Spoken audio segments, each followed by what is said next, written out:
এখন বাজে রাত ২টা। আমি শুভ্রজিৎ আছি তোমাদের সাথে একটি সত্যি ভৌতিক গল্প নিয়ে।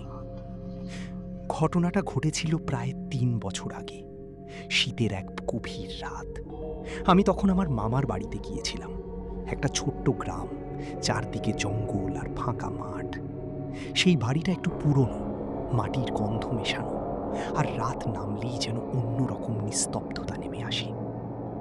সেদিনও এমনই একটা রাত। সবাই ঘুমিয়ে পড়েছে, কিন্তু আমার ঘুম আসছিল না। ঘড়ির কাঁটা তখন ঠিক রাত ২টো ছুঁয়েছে। আমি শুনতে পেলাম কারো পায়ের শব্দ, ধীরে ধীরে, টুপ টাপ টুপ। প্রথমে ভাবলাম হয়তো কেউ উঠোনে হাঁটছে, কিন্তু শব্দটা বাড়ির ভেতর থেকেই আসছিল।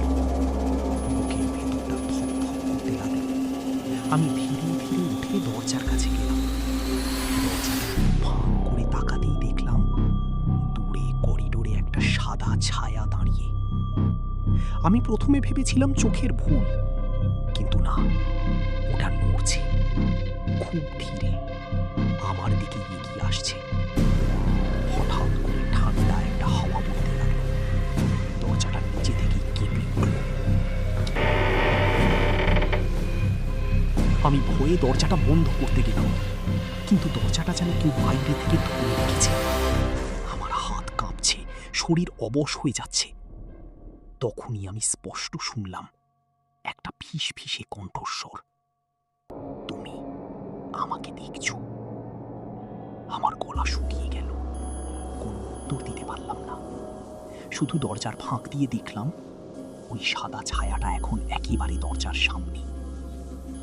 পরিষ্কার দেখা যাচ্ছে না, শুধু দুটো কালো ফাঁকা চোখ আর অদ্ভুত একটা হাসি। হঠাৎই দরজাটা নিজে থেকে খুলে গেল।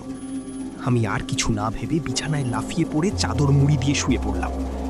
কয়েক সেকেন্ড, না হয়তো কয়েক মিনিট, আমি শুধু শুনতে পাচ্ছিলাম আমার ঘরের ভেতর কেউ হাঁটছে ঠিক আমার চারপাশে।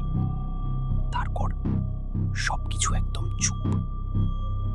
সকাল হলে আমি ঘটনাটা সবাইকে বললাম, কিন্তু কেউ বিশ্বাস করল না। শুধু আমার দিদা একটু চুপ করে থেকে বললেন, এই ঘরটায় আগে একটা মেয়ে থাকতো, সে নাকি মাঝরাতে একা একা হাঁটতো, আর একদিন হঠাৎ করে মারা যায়।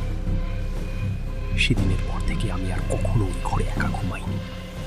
আর আজও যখন রাত ২টো বাজে, আমি মাঝে মাঝে সেই একই শব্দ শুনতে পাই, টুপ টাপ টুপ।